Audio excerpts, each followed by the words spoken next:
Okay, so still kind of tweaking the work and again, sculpting. I just really want to hit that home because I personally I like to sculpt with ZBrush, and there's a free version if you want to try digital sculpting. It's called Sculptress, and great programs. Great, ZBrush is just amazing. I'm sure you've heard of it, but anyways, I like it because I think it helps for what I do right here.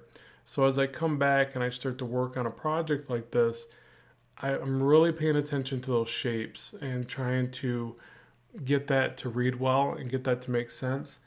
And sculpting is so important because it allows you to think more dimensionally because you're actually having to physically move things to make the shape that you want. And then you come over to a 2D version, whether it be paper, painting, digital device like Clip Studio Paint or Photoshop, and all of a sudden you start to think like you're sculpting. You start to go, well, what if I just add this little nudge, this little piece here, and add a little bit more paint here?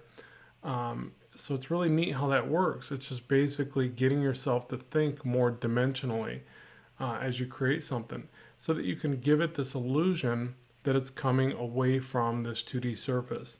So whether or not you decide to actually sculpt, that's up to you. You know, you can go to your local hobbyist shop and you can get modeling clay. You can play with your kids' Play-Doh. There's all sorts of things you could do there. But the main thing is that you think more dimensionally so that when you get here to paint, uh, ideas just start to work out. They just start to seem right.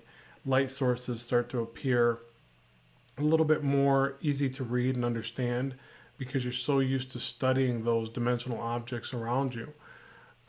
You know, another good thing for reference for this type of work is toys. You know, I mean, obviously, if you notice any really amazing artists in their studio, you'll probably notice a bunch of toys in the background or what probably look like toys, but they're a little bit more of collector's items or whatever. But that stuff is just great for reference. I have a little Thanos piggy bank that I picked up for next to nothing, and it really is more of a toy or a kid's thing, but it's so well done. It's just great reference. So uh, I don't even think I have any change in it, but so just keep that in mind. All those things that you can kind of surround yourself with, great reference like that, it all aids you in the process so that when you come to paint something like this, you're not just grabbing out of thin air. You know, you have tons of reference, tons of ideas to work from. But I think I've already mentioned this as well. Just make sure that you don't feel like the idea has to be exactly what you're looking at. There's times when you want to study and recreate something exactly the way that you see it just to kind of strengthen yourself. And then there's other times you want to really test yourself and just create from imagination. And I think it's really a culmination of those two primary things. There's a lot of gray areas, right, in between all that, but it does kind of boil down to that. So practice doing still lifes, and whether it be a bowl of fruit sitting in the middle of a table, practice maneuvering the light so that you can gauge the difference, and then practice just painting from imagination and really stretching the boundaries of a value study like this. Now, the other thing is this: if you look at something like this and you're just thinking it's just too complex, I can't seem to get all the shapes right, all the texture, all the light and shadow, and all the stuff, the forms don't look right, then you may need to just focus on one aspect at a time. And there's nothing wrong with that.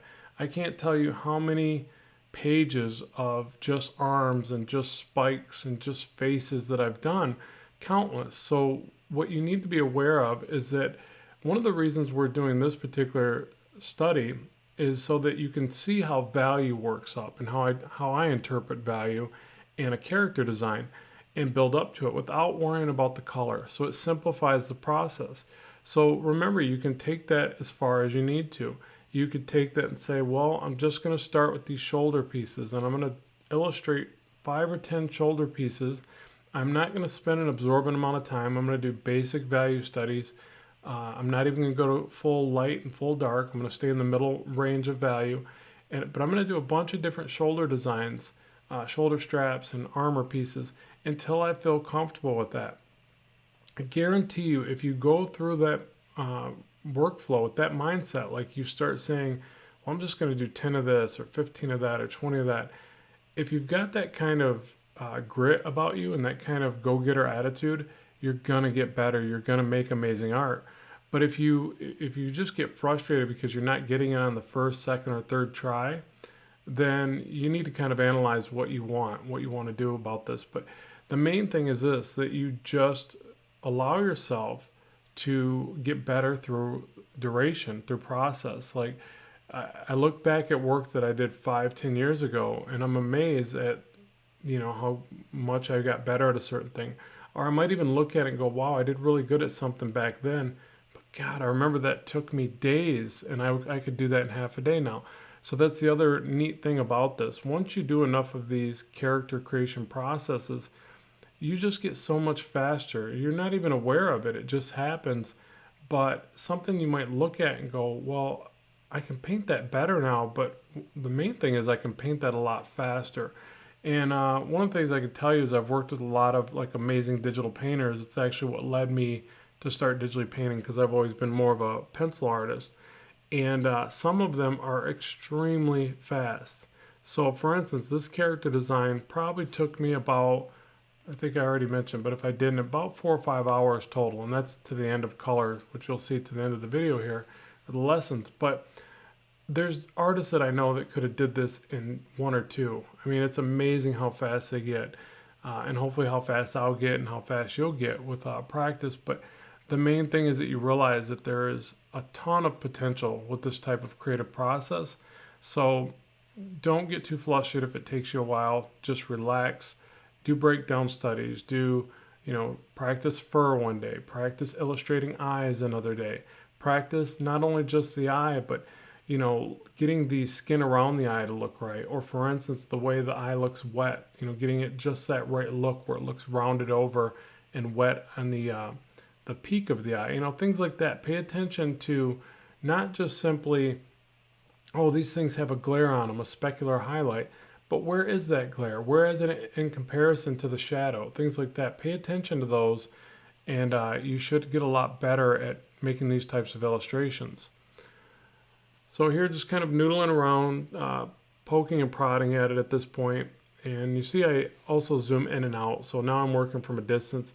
There's certain things I think that you spot from a distance, and obviously detail you're going to want to tighten up even more and more. So if this is something that's you want it to be hyper realistic, you're going to probably tighten in pretty far, but you still want to zoom back as much as possible and look at like the overall ambient light and kind of radiant shadow, the shadows that are kind of all over, or from, if you were to take the very left of the character to the very right, there should be at least a slight gradient, basically. And obviously it's going to round over certain forms, but you have to think about, I guess a simple way to put it is this: when you're illustrating a big character, you're generally going to always make sure that the lower portion of that character is darker. So think about it as a gradient. Light, if the light source is on top, light's coming from the top, then the shadows are going to radiate or basically fall onto the bottom of the forms. But also there's going to be a larger gradient of shadow down to the lower portion of that character. So, and that works with anything. That works with buildings, cars. You can always make something look larger by shading it from the bottom up.